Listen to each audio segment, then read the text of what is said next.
कि जेना हमरा सबके अभी मौसम चेंज होइ छै, मौसम अनुसार चेंज होला के बाद सर्दी खोखी बहुत होइ छै, ओकर हम वीडियो लेके आयल छी। वीडियो पूरा देखू।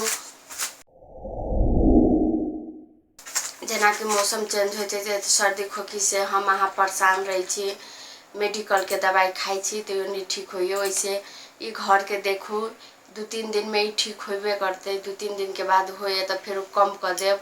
जेना कि हम बता रहल छी, जेना हरदी होइ छै ने, हरदी अपना बारी के और लोकल होके चाहिए। वही हरदी के पीस लेब, नहीं हो तो सिलौटो में पीस के मेही मेही पीस लेब आ तब 2 गिलास पानी ओकरा की करब कि गरम करेला धरब।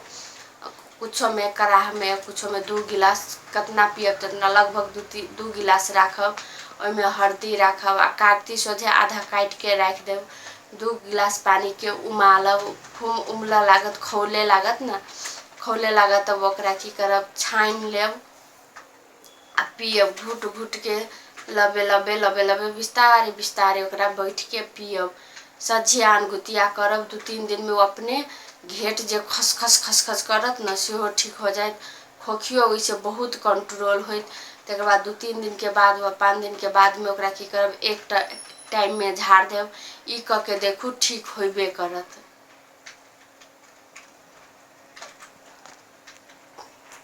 एहि वीडियो के लाइक नहीं केने छी तो लाइक कर देव, सब्सक्राइब कर देव कि हम जोन हर वीडियो लेके आयल अबै से अहाँ सबके पास पहुँच जाए।